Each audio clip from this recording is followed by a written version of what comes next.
neviem, ako to pôsobí na ľudí, ale je to väčšinou tak, že ideme na to a niečo tam, ja tam väčšinou kecam na mašky, to všetko. Vítajte na dnešnom medzinárodnom rozhovore. Dobre, ja som to už spustil, takže už by sme mali byť live, takže som rád, že to vyšlo.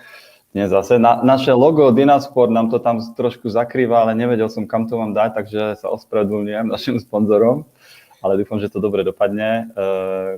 Každopádne ďakujeme za podporu. Vítam na dnešnom vysielaní podo mnou April, tak to dúfam, že správne ukážem. Welcome, April. Tak, trošku šikmejšie, takto nejak opačne. Takto je Nori, myslím. Tak, ahoj Nori. Ahojte. Tak, a opačne zase zrkadlovo. Tomáš, zdravím ťa, ahoj. Čaute holky, čau Maroš, díky moc.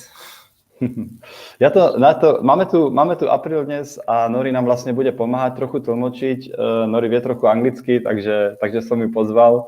Vie trochu lepšie anglicky. Samozrejme, nie je profesionálna tlmočníčka, a myslím, že bude vedieť nám to trochu priblížiť, čo nám April povie dnes. Čo sa týka organizácie, sme sa nejak dohodli, ako to spravíme, lebo April v podstate vie slovensky, ale nevie až tak dobre, takže sme sa to snažili takto vám priblížiť lepšie, ak to budeme prekladať, tlmočiť. Aj April hovorila, že sa bude cítiť lepšie, ak teda bude rozprávať v angličtine. Takže tak, zatiaľ privítam. Máme tu aj prvý komentárik, takže zdá sa, že dobre to funguje. Robert, ahoj, zdravím ťa. Režisérka je tu tiež, zdravím ju. Dokonca nás zdraví, že po anglicky. Hello, tak ahoj. takže tak. Dobre, takže vítame všetkých ešte raz a ideme hneď na to. Skúsime to tak nejak, v podstate budeme sa pýtať po slovensky, budeme to potom prekladať, tlmočiť a April by mala tlmočiť potom Nori. Takže dúfame, že nám to dobre pôjde. Samozrejme sa ospravedlňujeme, občas sa nám môže stať potom, že nebudeme vedieť presne prekladať alebo preložiť, ale tak ako hovorí, dnes sme profesionáli, takže robíme to tak nejak na kolene, ale myslím, že to bude super. Dobre, ja začnem prvou otázkou na April a spýtam sa jej v podstate, ona pochádza vlastne z Ameriky, tak by ma celkom zajímalo, už nám to síce prezrádzala, ale vy to ešte neviete, takže ja sa jej to spýtam, že vlastne odkiaľ pochádza, kedy začala s behom, a vlastne potom budeme pokračovať otázkami. April, first question, so where you come from? I know you told us already, but all people that are already here, they don't know yet. So where you come from, and maybe you can also start about your like teenage years, or maybe even before, if you did any sports, and how did it go? Yeah, so I'm from sort of the eastern seaboard of the U.S., Boston, Connecticut, New York City. Both my parents are very sporty, and I started very young with springboard diving that I did even nationally competitive through high school, and then NC2A, which is our college league in the United States. So that was some 17 or 18 years I competed in diving, and of course we ran as part of training, and I would run 10Ks here and there. Okay. I just need to stop you because Nori needs yeah, like Nori má pomôcku na toto všetko, ale aby to nevyzeralo, že čítam knihu. Narodila som sa v Bostone, v Connecticute, žila som v New Yorku. Moji rodičia sú športovci. No a začala som so športom s potápaním a dokonca na národnej úrovni a pretekala som nejakých 17-18 rokov a beh ako taký bol súčasťou tréningového plánu, behali sa tam desiatky, takže toto boli také začiatky k behu. So but after I decided I'd had enough of diving. I kept running, and mainly in New York City. So I ran laps around Central Park, which is a pretty big park. And then once I left the United States, I was working after college in disaster response work. So I moved through a number of countries around the world. And the easiest thing to do for sport is running. You can do it everywhere you go. So I just kept running wherever I was.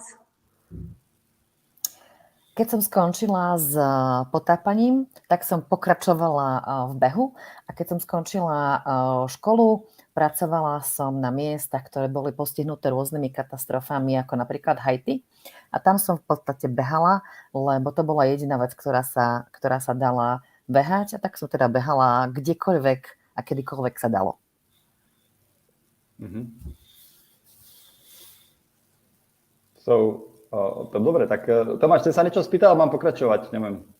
No mňa zaujímalo to potápanie, to je také nezvyčajné, že či to bolo hĺbkové potápanie, alebo vlastne o čo išlo v tom športe, tak aspoň tak skrátkosti nám priblížila ten šport, lebo ja som videl taký film niekedy, čo sa snažili potopiť dosť hlboko a išlo tam o život, tak to bolo také napínavé, takže toto keby nám priblížilo, by som bol rád. Tomáš would like to know a little bit more about that diving thing, what kind of diving it was, because he saw a movie a few years ago and it was quite interesting, so he wants to know a little bit more about the diving thing. So I did mostly springboard diving. So this type where you start on some bouncy board and you're jumping and somersaulting or twisting for a few seconds until you hit the water. Mm-hmm. And my mom was a diver before me, which was how I started. And it's a, I think, very different sport from running because it's a lot more about adrenaline and fear. But at the same time, there's that same sense that you have to push yourself into a place that's a little bit uncomfortable and to even enjoy that discomfort. And I think that's really similar between the sports. Wow. Takže začala som s potápaním z odrazového mostika. Mama bola potápačka, ako to povedať. Tiež proste diverka, tiež sa venovala tomuto športu, takže tá ju priviedla k tomuto. A je to úplne iný šport ako beh. Ale vzhľadom na to, že je prepojený s určitou formou strachu a že sa vlastne musíš donútiť a prinútiť k akciám, pri ktorých nemôžeš, ktoré pri iných športoch nezažiješ, tak v podstate to, čo to prepája s behom, je práve to, že sa musíš naučiť mať rád ten diskomfort, ktorý ten šport prináša.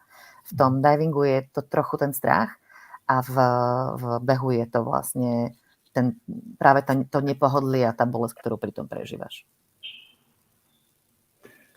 Ja by som sa chcel spýtať, prepáč Tomáš, lebo vidím, že tiež ťa niečo napadlo, že ten diskomfort ma hrozne zaujíma, to je veľmi zaujímavá téma, že mňa by zaujímalo, že aký diskomfort si mala pri tom, keď si vlastne pri tých skokoch do vody a potápaní a necháme to zatiaľ tak. So what kind of discomfort you are talking about when you talk about springboard diving and diving? I mean, this is like, what kind of fear did you have? Oh, well, the main things that go wrong, we say you can crash, which is, anyone who has jumped in a pool and belly flopped or landed on your back, you know that you think water is nice and soft, but in fact it can hurt a lot. And the worst thing is if you accidentally hit the board on your way back past down it, because that's very solid.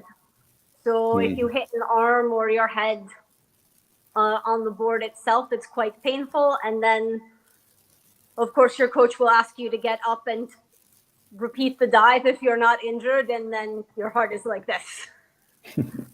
So it's pushing yourself to do something that your mind is saying, not sure I want to do that. That might not be a smart thing to try. Takže prvá forma strachu je práve tá, že voda je síce veľmi príjemná a jemná, ale nie keď skočíte popkáča alebo keď skočíte zlou stranou napríklad na chrbát a vtedy pocítite, aký tvrdý ten povrch vody dokáže byť. A druhý strach je pri odraze z mostíka si môžete poraniť ruku, nohu, hlavu, čokoľvek, čo môžete pri spätnom odraze vlastne udrieť. A keď potom dopadnete do vody a sa nezraníte, tak vám tréner povie, OK, tak vylez a skáč znovu. A tu príde ten pocit, kedy ti hlava hovorí, no toto asi nechceš, ale tréner hovorí, ideš znova. Takže to je tá hranica, ktorú potrebuješ, to je ten diskomfort, ktorý potrebuješ prekonať.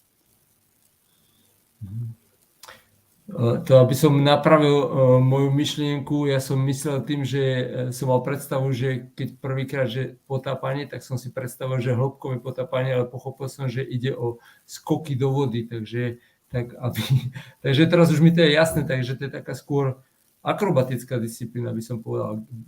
Gymnasticko-akrobatická. Dobre, super. So Thomas is saying that Thomas was thinking it's like deep diving. It's not like springboard diving. So he was thinking about other stuff, but now he understands what you were talking about. Moja otázka by bola ešte, že v podstate teraz, keď sa presunieme trochu k tomu behaniu, že ako ti ten šport, akože springboard diving pomohol, aj dáme tomu aj ten diskomfort, k tomu, aby si potom bola alebo mohla byť dobrá bežkyňa. So how did this sport like springboard diving and maybe also this discomfort helped you to become a good runner? That's what is interesting me.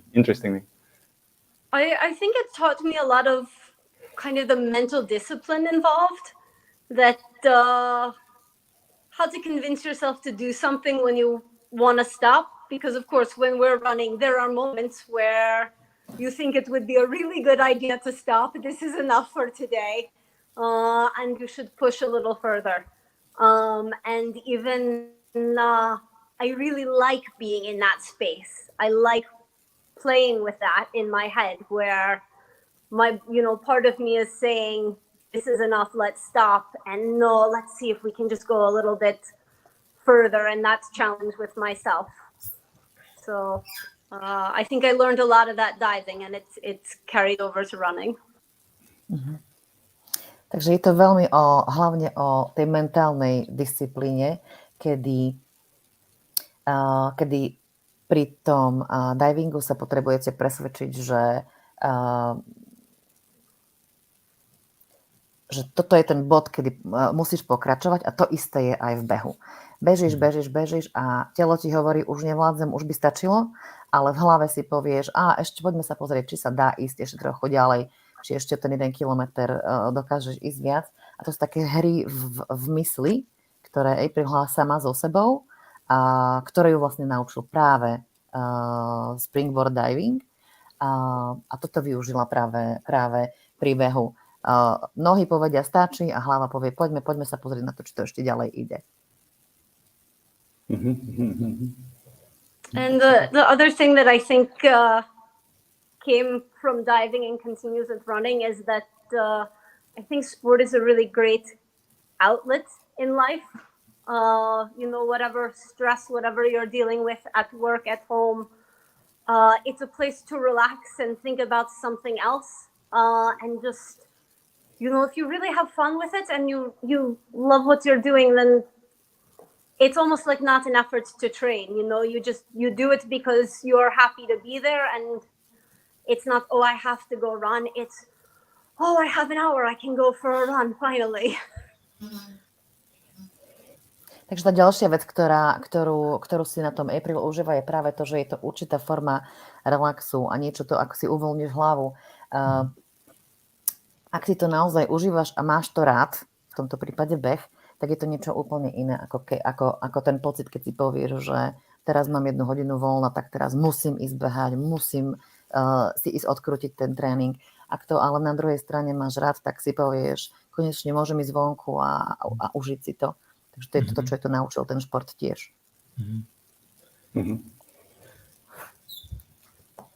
April, že na takej akože masovej úrovni, že povedzme, že maratón alebo ultrabeh sa beží hodiny, to znamená 3 plus a viac, niektoré dĺžky až 10 plus, alebo povedzme aj ešte viac, 24 hodín. Oproti tomu tie skoky sú krátkodobá záležitosť, ale ma zaujíma, že taký tréning, lebo nikdy som to nevedel, že koľko skokov dokázala si zvládnuť za tréning, alebo koľkokrát si to zopakovala. Ak si dá také niečo spamätať, približne len také porovnanie. Lebo je to také diametrálne odlišné, táto disciplína. if you compare running and diving, running and especially ultramarathon running is about hours, like 3, 4, 5, 10, 20 hours plus. And diving is about jumps. It's like kind of a short-term exercise. So how many jumps, for example, have you or have you done during one training, or what was the training session like? So our training sessions usually started with some abdominal workout that I think it's changed. There's more Pilates and so on now, but we would do 1,000 sit-ups easily before practice. Maybe some weight training, some running, and then get in the water and dive for 3 or 4 hours, which could be 50 or 60 dives. And very often, it's 5:30 in the morning before school for a few hours, and then I would go to school and then go back to the pool again for a few more hours. And then maybe even go to the gym and lift with my dad after that. So. Takže za tréningy začínali cvičeniami na stred tela, na core, čo je dnes už pravdepodobne nahradené nejakým pilatesom. No a potom to nasledovalo 1000 sedľach brušakov a potom nejaká sila, nejaké činky a podobné záležitosti. No a potom 4-5 hodín samotných skokov v bazéne, čo mohlo byť počas jednej tréningovej sekcie 50 až 60 samotných skokov. Ale samozrejme to bolo rozdelené do 2 fáz, lebo niečo si odtrénovala pred školou, potom vlastne škola a následne druhá časť tréningu. No a keď bolo málo, tak ešte potom išla s otcom do telocvične zas. To je zaujímavé. To potom, ak si predstavím, že skokán chodí ako si to predstavím, že 10-metrová tá väža, tak celkom dosť nastúpaných metrov výškových. To by som tak... So you got that elevation by stepping up the stairs to the board. Mm-hmm. So tam to asi začalo. So there was the place where you started with your running. Yeah. And gaining My the first elevation. work was 3 meters up and 3 meters down. To nebola taká vysoká väža, to bol iba 3-metrový rozdiel. To nebolo skok z väže, ale z nízkej. Mostly. I did a little bit of 10 meter, but we didn't have one at my home pool. So sometimes we would just get to a meet where they had 10 meter and it would be, oh, okay, April, just go try something. So he would go up and, no idea what I was doing, just try some dives for fun. Takže niekoľkokrát skákala z 10-metrovej, ale to bolo skôr, keď nejakú niekde stretli. Takže hej, chod si to vyskúšať, ale vlastne skákala z takej 3-metrovej, ktorú mala doma. V tých domácich podmienkach. Tak ale zase 50-60 skokov z 3-metrovej sa ti to nazbiera. 50-60 times, times 3 meters up.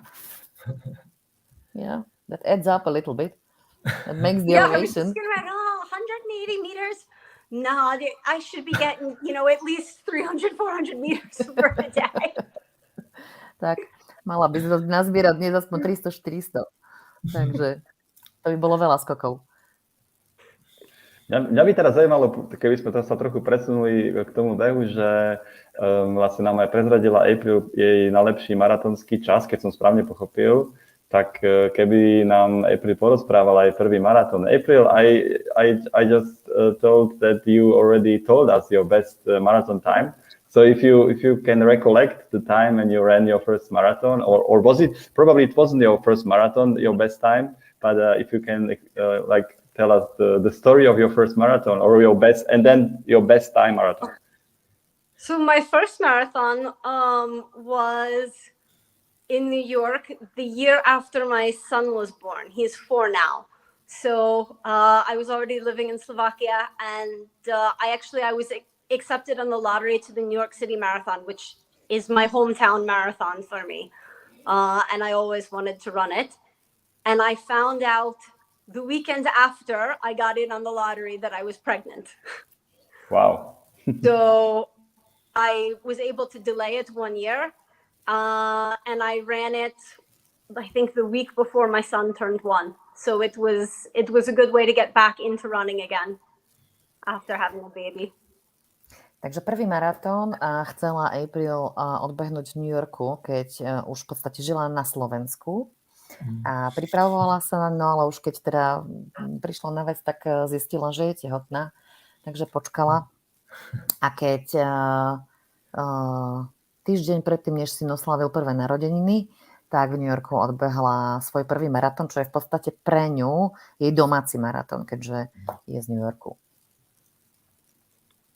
Yeah, and that was kind of life-saving because I was a veterinary student at the time in Brno, and trying to balance being a new mom and being a student in a pretty difficult course, I was completely losing my mind, but I had marathon training and it had to be, one of those training plans, this many miles a day.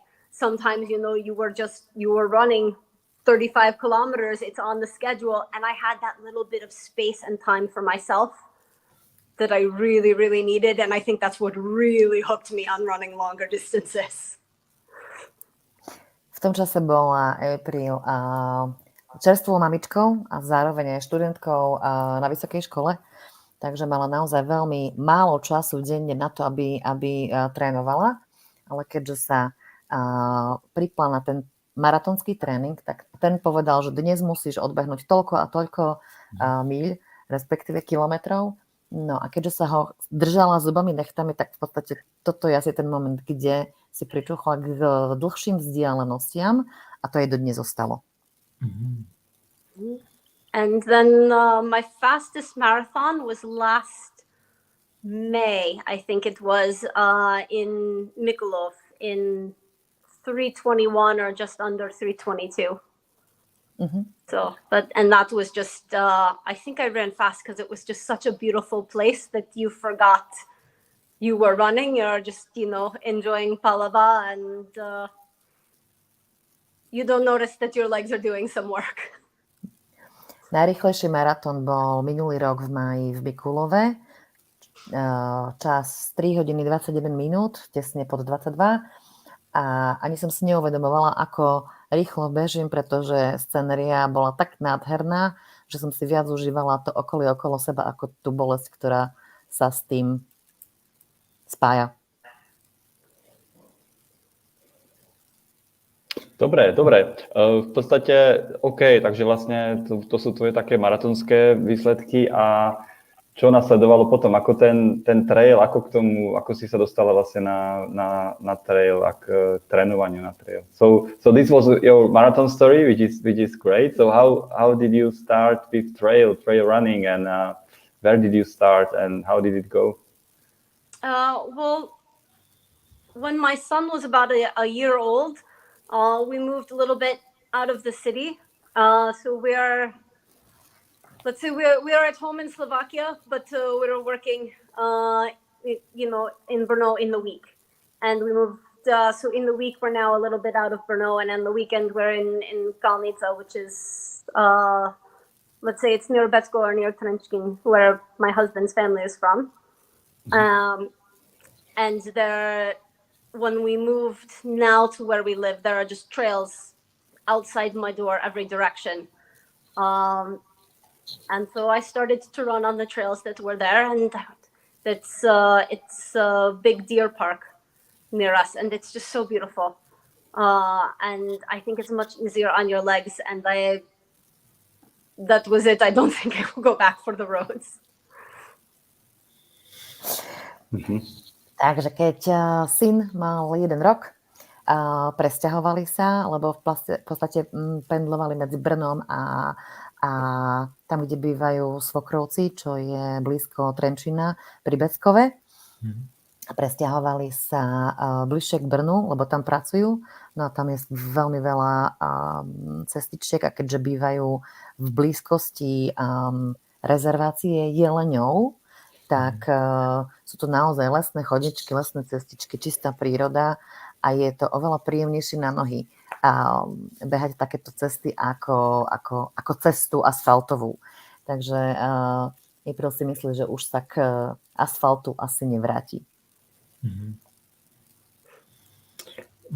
Napriek tomu, keď to takto porovnávame, že asfalt alebo maratónsky beh na asfalte a beh v traili, tak sa chcem spýtať, že čo napríklad, keď nie je čas a deň je krátky, čo večerný beh, predsa to nie je také, že či tiež je taká, že ide do toho terénu, alebo okolo tých jeleňov, či sa nebojí, alebo beží po tom asfalte ten tréning, takú rutinu. Okay, the question from Tomáš is, when you run on the roads, usually you can go and run in the evening when you live in the city. But how about you and your training? If you don't squeeze your training during the day, do you go out in the evening in the nature, or how do you solve this problem? I like early morning better, but I'm often out in the dark, especially in the winter. And I think as every ultra runner has, I have, 3 head torches, maybe 4 head torches in a drawer. No problem. Takže behal vám veľmi skoro ráno, čo v zime je tiež vlastne ešte stále tma, ale každý ultrabežec má v šuflíku 3-4 čelovky, takže nie je problém. No, takže je to úplná rozlúčka s asfaltom. So it is a complete goodbye to road running. Mostly. I don't drive here, so I will run on asphalt, to commute back and forth to work or something. But even then, I'm getting really good at cutting through all the paths between the gardens and so on, so that I only run some 200 meters of asphalt and then I go back onto another little trail. Ja tu nešoférujem, takže všetko, čo potrebujem prebehnúť ako vzdialenosť, keď sa potrebujem niekam dostať, napríklad do práce, tak to si vyžaduje nejakú tú cestu. Ale v tom bežnom behaní je to stále iba nejakých 200 metrov, čo je prepojovačka medzi 2 záhradami alebo medzi 2 lesnými cestičkami a to je tak maximum cesty, ktoré zažívam. Mňa by teraz zaujímalo, lebo April nám spomínala, že ona sa vlastne zoznámila so svojím terajším manželom, myslím, že to je manžel, keď vlastne pracovali v Haiti po tej katastrofe. Oni tam vlastne pomáhali s tými troskami a tak ďalej a pravdepodobne nejaká spolupracovali s nejakou po zemetrasení. No tam o zemetrasení, áno, správne, díky. A vlastne neviem, či už vtedy mňa by zaujímalo, ako dlho to trvalo a tá pomoc, že tam boli a či už vtedy trénovala vlastne v rámci práci nie, ale teda po práci alebo pred prácou, či bola možnosť vôbec nejak trénovať. April, I think if I recollect correctly, you met your husband in Haiti, where you were helping people after the earthquake. And did you have any chance there to go for a run or to train, or you didn't train at all? And how long did you stay there? I was there for 14 months. My husband was there for almost 2 years. And I did run there. It depended what I was doing. If I was moving earthquake rubble, which meant a lot of sledgehammering and shoveling, we would actually go as fast as we could. So we would shovel very quickly, and then I would run the wheelbarrows and sprint with a wheelbarrow to dump the wheelbarrow and sprint back to the rubble site. Takže bola som tam 14 mesiacov a manžel skoro teda 2 roky. A čo sa behu týka, tak veľmi záviselo od toho, čo sme práve robili. Pretože ak sme práve odpratávali trosky po zemetrasení, tak to zahŕňalo vlastne aj rozbíjanie tých trosák mechanickými strojmi a potom sme to všetko nahadzovali na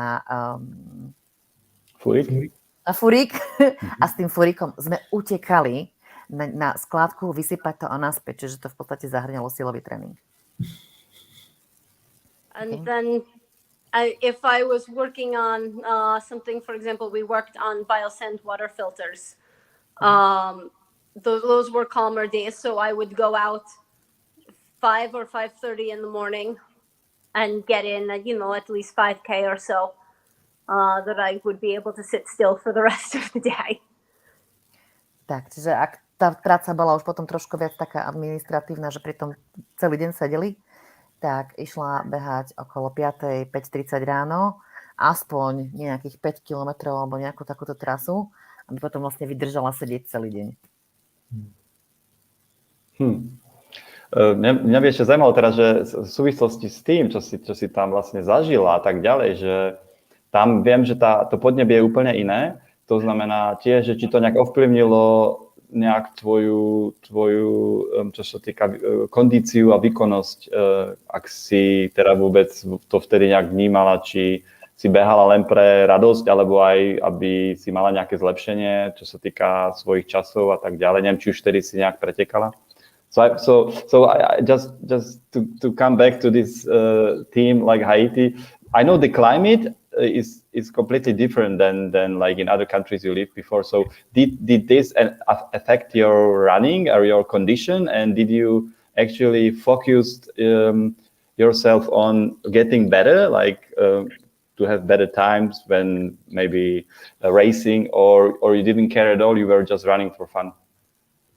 Yeah, to be honest, when it comes to running, aside from the training plan I did for that first marathon, I've never done any like planned training or any. It's just still what I feel like running that day and what my schedule is like.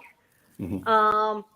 There's no training per se. I do like to get faster. It's nice to see that you're improving, but I don't have a training plan or a schedule or anything like that. I just try to listen to my body, and so it was the same there. And I definitely slowed down a lot in the heat. Čiže čo sa týka tréningu, tak okrem prvého maratónu som v podstate nikdy netrenovala pod nejakým štrukturovaným tréningom. Jedine v tej príprave na ten prvý maratón, tam áno, ale potom behám iba tak, ako to moje telo cíti, ako to cítim, koľko mi to dovolí. Samozrejme, že tiež sa rada zlepšujem a zrýchľujem, ale nedá sa to nazvať štrukturovaným behom. Koľko sa dá, toľko idem a tak. Samozrejme, aj ja spomalím v teplom podnebí a v horúčave behám oveľa pomalšie. Počúvam svoje telo. No. A teraz, v podstate v súčasnosti my sme ťa pozvali aj, samozrejme, že si bežkyňa a tak ďalej, my robíme rozhovor veľmi radi so športovcami rôznymi a viem, že posledný rok si mala dosť úspechy v rámci Slovenskej Ultratrailovej Ligy, tak tiež ma zaujíma, že keby si nám priblížila ten rok, že čo sa ti z ktorých tých behov tak nejak...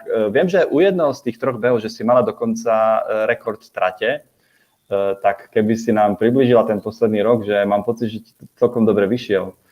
If we just talk a little bit about 2022, like the year where you had quite a success in trail running, and I think I read somewhere on Facebook that one of the races you accomplished, you had like a track record. So if you can just tell us more about this year and how do you see it? Yeah.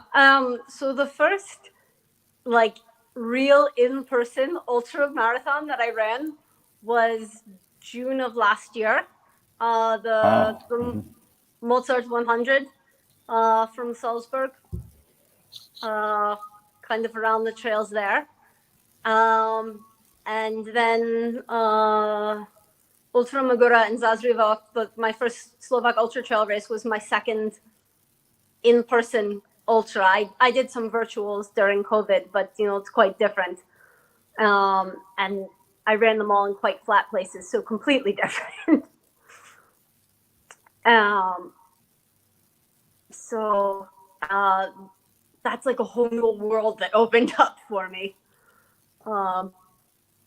That you can go for a really long run and people magically bring your food and water to you every 10 or 20 kilometers.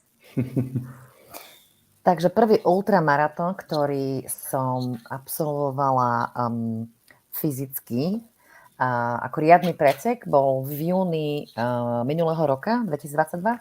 A bol to Mozartova stovka zo Salzburgu, po tých chodničkoch rakúskych. No a potom vlastne prvý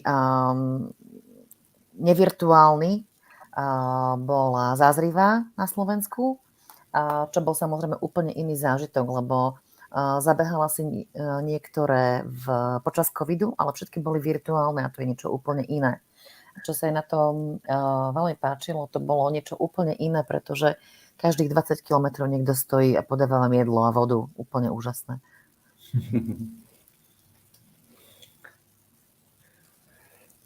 A teraz ten rekord, čo si mala, neviem, či vieš o tom. Now the trail record you had last year, you know about it, right? Yeah, it was at Hriňovská Stovka. But I think it's only the second year they've run on the course that they've run. So I'm sure there will be some good competition to replace that record a few times in the coming years. Takže traťový rekord sa konal na Hriňovskej stovke, ale je to vraj ešte iba druhý rok, ktorý sa bežala táto trať, takže April si myslí, že v najbližších rokoch ju určite niekto prekoná.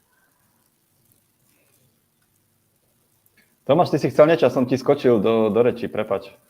Ja som sa chcel spýtať, že ako sa pozerá vlastne na tie slovenské ultraby, čo sa akože týka tej organizácie, či vlastne ešte má nejaké na svojom konte zabehnuté okrem týchto dvoch, čo spomenula, a vlastne aj, a to bude ďalšia otázka.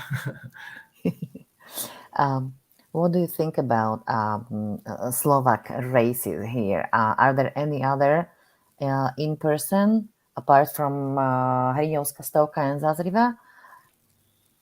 That's the question.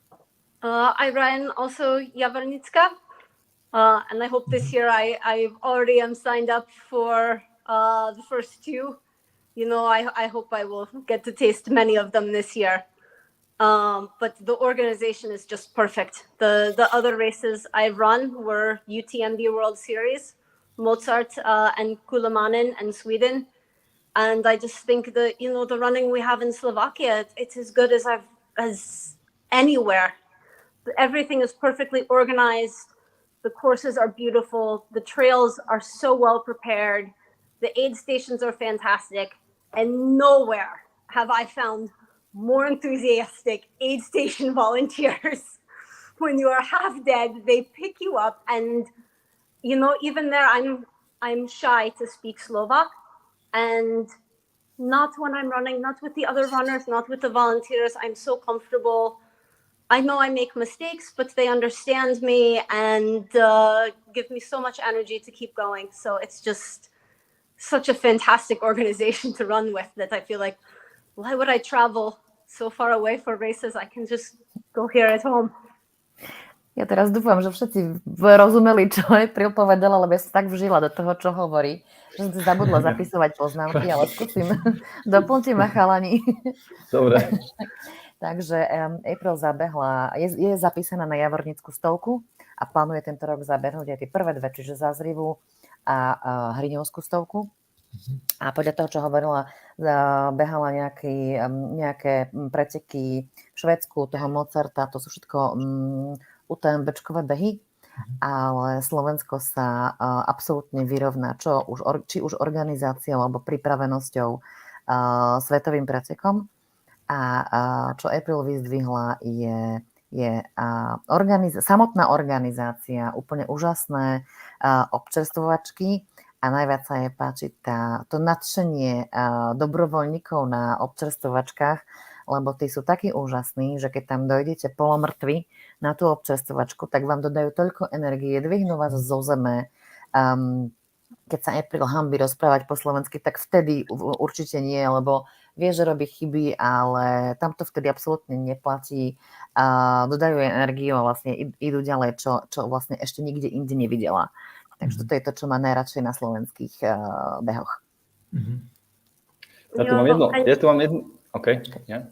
Just you know, the one other thing I would like to say about, you know, Slovak Ultra Trail for me coming here, because I'm a foreigner, and there are cultural differences. There's, you know, the language that I still struggle with, although I really am trying to learn. And it's just been such a welcoming organization that literally from the second race, that I went to, already people recognized me from the first, and said hello, organizers, runners, volunteers. And it's really made me feel kind of a part of something here, and really a bit more at home. And I think also because, running is such a way to connect with the nature of a place. So between, kind of connecting with the land itself and the nature that's here, and then also kind of connecting with people, even if you just chat for, if you're running an ultra marathon, you may end up chatting with a stranger for 3 or 4 hours. And it's, to be honest, even I've been here a decade, it's made me feel much more at home in Slovakia. So it's really been just such an incredible experience to run with Slovak Ultra Trail. Skúsenosť behania zo Slovak Ultratrail je práve tá, že ja som cudzinka v tejto krajine, napriek tomu, že tu žijem 10 rokov, ale doslova od druhého preteku, ktorý som tu zažila, som si všimla, že ma ľudia spoznávajú, že sa mi zdravia organizátori, bežci, že si ma už pamätajú. No a to vďaka tomu sa tu cítim oveľa viac ako doma, pretože sa cítim ako súčasť niečoho, súčasť celého tohto diania, napriek tomu, že tu žijem v podstate tak krátko. Viete, aké to je, keď bežíte trail, tak sa prepájate s tou prírodou, so zemou, po ktorej bežíte, a v pohode sa vám tuto na Slovensku stane, že 3-4 hodiny si pokecáte s úplným cudzincom, ktorého ste v živote nikdy nevideli, a to vás ešte oveľa viac prepojí so životom tu. Takže toto je to, čomu vďačím Slovak Ultratrail, lebo mi pripravil veľmi dobré podmienky, kde sa cítim privítaná a doslovne, že až vítaná. Takže vďaka tomu sa tu cítim oveľa viac ako doma. Ja tu mám inak jednu otázku ešte, keď už sa bavíme o tom pretekaní. Že Euka píše, že trochu odveci otázka, ale nevadí. Čo povie po slovensky, keď dobehne? So the question is from Eva to you, April. So what do you say in Slovak when you finish the race? Like what do I say in Slovak? Yeah, because you were talking like you say something in Slovak when you finish, before the finish or after the finish. So is there anything you say in Slovak? What's the first word you say in Slovak? When I finish? Yes. There's probably a few words that I shouldn't say in a podcast. Okay. Kde je pivo, kde je halušky. Takže okrem niekoľkých slov, ktoré by sa tu asi nemali hovoriť, tak sú to tieto, kde je pivo a kde sú halušky. Dobre, teraz ešte tak máme ešte 15 minút, to je super. Mňa zaujíma, že ako sa vnímaš ako bežkyňa, trailová bežkyňa, že bereš to tak, alebo plánuješ to brať tak vážnejšie ten beh, lebo teraz si mala celkom úspechy, plánuješ ďalej trénovať a zlepšovať sa, alebo to bereš tak športovo, že na chuť, že keď budeš mať chuť, tak budeš ďalej trénovať a možno viac, a keď ťa to bude baviť a keď nie, tak nie, že či máš nejaké takéto ciele. So my question is about the trail running. So do you plan like to train more, to train harder, or you take it like on the easy side, like as you feel? If you feel like not really pushing hard, then you just leave it, or what are your plans for the future, maybe for this year? We'll see, because I'm definitely new to running these long distances, and I could feel over from the end of August through about December. I ran Ultramagrua, Hriňová stovka, Javarnická stovka. The Berlin Marathon was in there somewhere. Pražská stovka, and then Kulamanen. So that was 6 marathons or ultra marathons in a couple of months. and it drains me a lot. So maybe I need to space them a little more or take a little more rest in between. Because if I just run how I like to run, I just run all the time. And it's probably more than is good for training. So maybe I just keep doing what's fun, and probably I won't get better, or if I want to get better, probably I should cut back a little bit. Takže uvidíme, ako to bude, lebo za posledný v podstate skoro pol rok, za krátku dobu, som zvládla 6 maratónov a ultramaratónov, vrátane pár stovák, a dosť ma to vyčerpalo, takže trénovať budem tak, ako to budem cítiť, ale keby to bolo odo mňa, tak by som behala stále a možno ešte viac. Takže budem trénovať podľa toho, ako to moje telo na to bude stačiť a ako to budem potrebovať.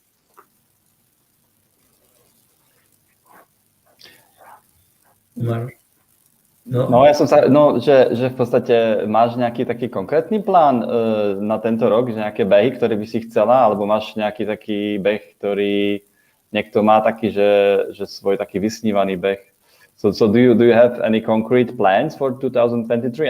Any certain races, or do you have any like a dream race you would like to run? Well, I plan so far this year Ludova 50.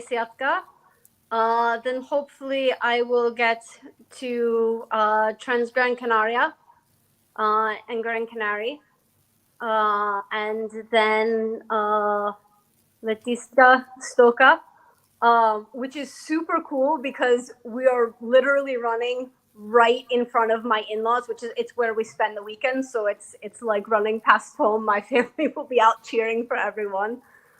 And then I will run the Boston Marathon, mainly to go visit my family in America. And then we'll see before then. I would really like to run Ultra Trail Snowdonia, but it's 10,000 vertical meters, and we'll have to see if I think that my body is really ready for that. That's a very big jump from what I've done before. Takže plány sú takéto. Bude to ľudová 100, potom Gran Canaria a tretia 100, ktorá sa beží niekde na západe a som nerozumela, ale beží sa okolo Trenčína, čiže v podstate rovno Svokrovcom popred dom, čo je veľmi fajn, lebo to je miesto, kde trávime víkendy. A je super, keď vás prídu povzbudzovať rodina a známi. No a potom je v pláne Boston Marathon, čo je v podstate plán aj navštíviť rodinu v Amerike a užiť si to tam. No a potom je Ultra Trail Snowdonia, čo je ale dosť výzva, lebo tam už sa bavíme o 10 000 výškových metroch, čo už je naozaj slušný náklad a teda uvidím, či to moje telo zvládne. Doplním, tá okolo Trenčína sa volá letecká 100 hej, ja sa chcem ešte spýtať k tomu, že máš to teraz nejak v zime systematicky naplánované a ideš podľa toho, alebo zase to robíš tak akože podľa pocitov, alebo vôbec máš trénera, alebo máš program, ako to máš to nastavené všetko? Do you have a coach, or how do you train right now during the winter? Do you have any plans, or? I run back and forth to work, and then I get up on the weekend and try to get in 20 or 30 kilometers, depending on how I feel. But no, there is no plan and there's no training. It's just pretty much for fun. How much is it for you to get to work and back? 5K each way. 5K each but way. you if you want to hook in a couple extra hills, you can make it 15K with 500 or 600 meters of vert without too much trouble. And get lost, yes, for next 30 minutes. Takže nemá žiadneho trénera a beha v podstate toľko, čo jej čas dovolí. Tam a späť do práce čo bola moja otázka, je to 5 kilometrov, ale to sa úplne v pohode dá natiahnuť na oveľa viac aj s nejakým tým prevýšením, keď si to švihneš okolo nejakého iného kopčeka a prelezieš aj ten vedľajší. A potom cez víkend 20-30 kilometrov podľa toho, koľko má času, tak takto, ale žiadny štrukturovaný plán podľa trénera. A čo sa týka stravy, ako to máš, April, nastavené, že dávaš si pozor na to, čo ješ a máš, dajme tomu, nastavenú nejakú dietu, alebo to vôbec neriešiš? Regarding your food intake, is there any foods you don't eat, or is there any special diet you are on, or you just don't care and you eat anything? I've been a vegetarian since I was a kid. But beyond that, especially if I'm running, my gastrointestinal tract is a little bit up and down. I can have problems during races with it. So when I'm running, I tend to eat a lot of peanut butter sandwiches, which is maybe very American, but usually it sits pretty well. But it's a lot of whole grains and fruit and vegetable and very healthy until I come in from a long run and inhale an entire package of Oreos and a box of Pringles.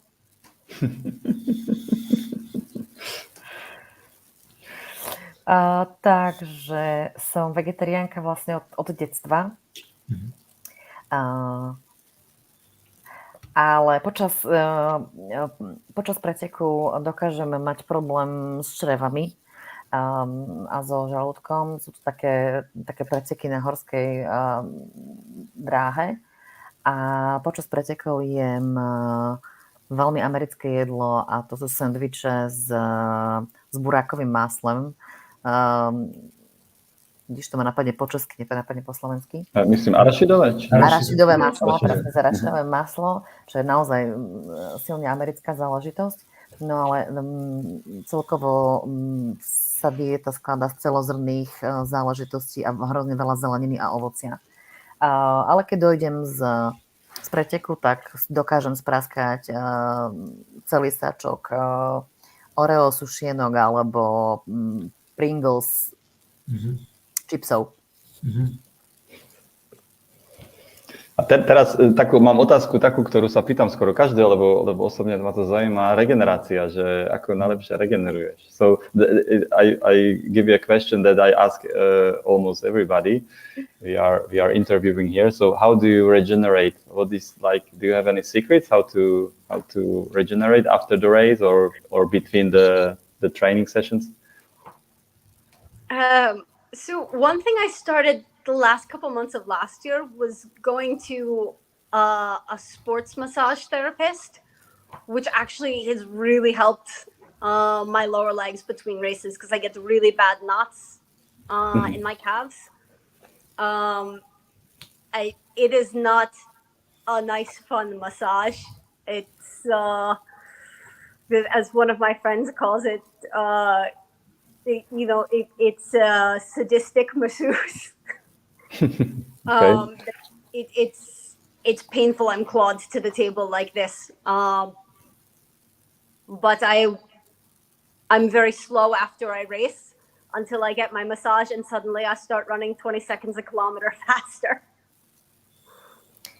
Čiže posledných pár mesiacov som začala so športovými masážami.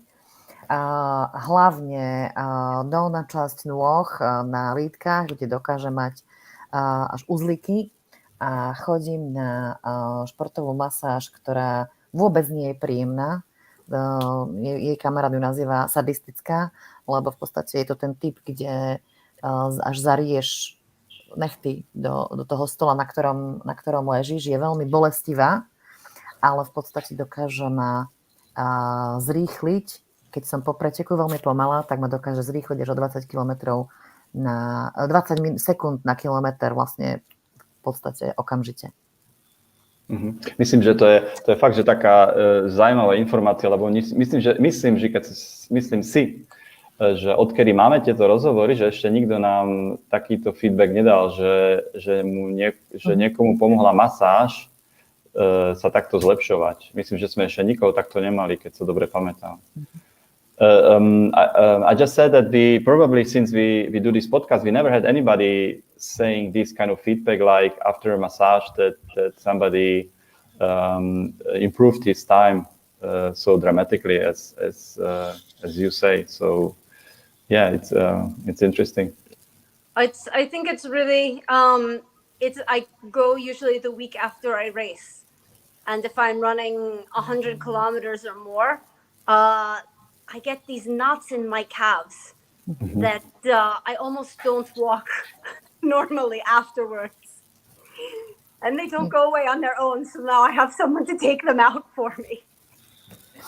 Takže je to taký ten stav, kedy po ultramaratóne, keď zabehneš 100 kilometrov a máš tie uzlíky v lítkach, nie si vlastne schopný skoro ani chodiť poriadne. Čiže týždeň po preteku idem na masáž a proste pokiaľ mi niekto nerozbije, nerozmasíruje, tak nie som schopná poriadne ni chodiť, nie to ešte bežať.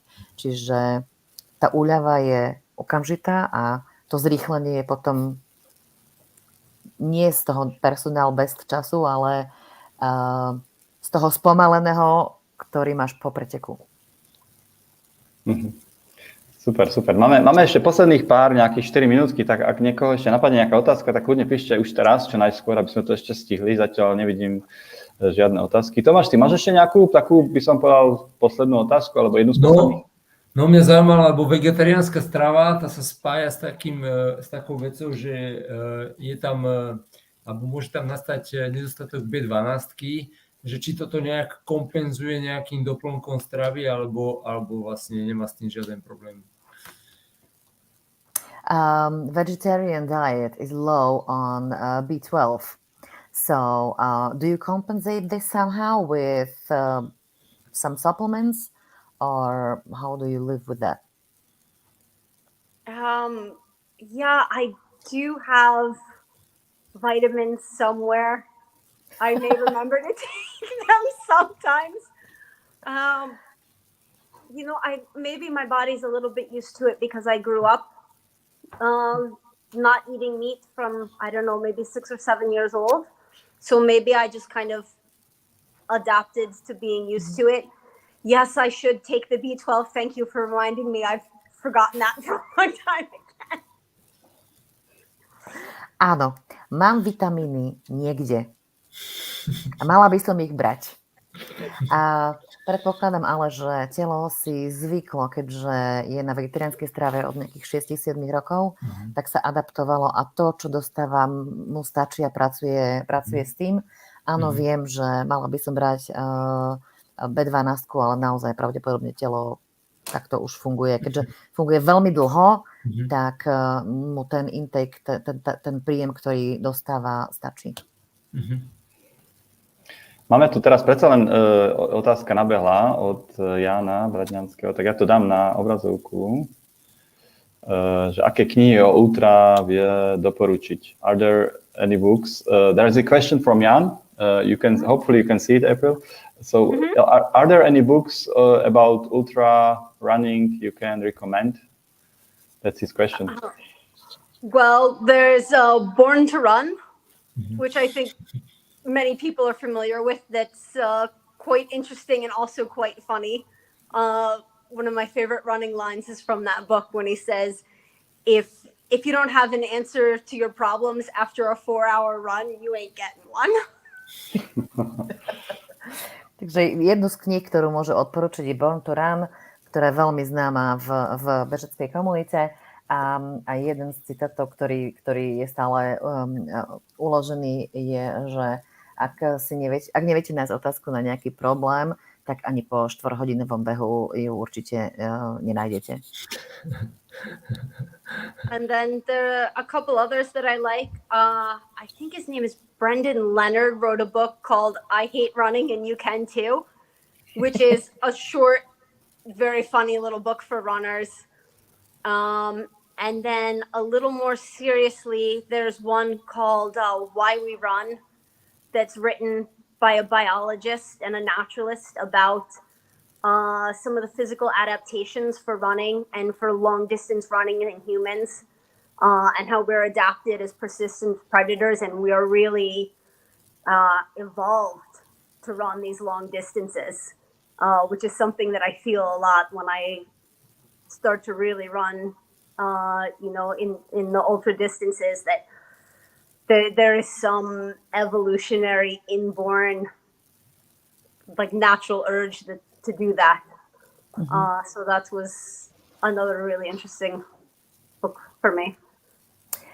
Druhá knižka, to je taká malá tenučká knižka, Neznášam behanie, pridáte sa. Myslím, že to vyšlo v slovenčine. Je to naozaj vtipná a taká krátka kniha o behaní. A druhá, taká trošku vážnejšia, Why we run, prečo beháme. Neviem, či vyšla v slovenčine a teda aký je jej oficiálny preklad, ale napísal ju nejaký biológ, ktorý vlastne vysvetľuje v tej knihe, ako sa adaptujeme, ako sa fyzicky adaptujeme na beh a kde vysvetľuje, aké procesy prebiehajú a vlastne prečo sme my ako ľudia predurčení na to, aby sme dokázali behať dlhé trate a že je to pre nás veľmi prirodzené. A v tejto knihe som našla veľmi veľa odpovedí na to, prečo ma to k tým dlhým vzdialenostiam prirodzene ťahá. Dobre. Urobím výnimku jedna, tak Belo, spíš ak ďalšiu jednu otázku, tak v angličtine dokonca, tak nemusíme prekladať, ja ju prečítam. Respektíve do slovenčiny možno musíme preložiť. Že what is your favorite item? I mean food in refreshment stations. I think we will put peanut butter into our regular items. Yeah. Salty stuff. Tortilla chips or the little pretzels. I just crave salt when I run, which makes sense since you lose it in your sweat. Takže slané. Tortilla chipsy alebo tie malé praclíky.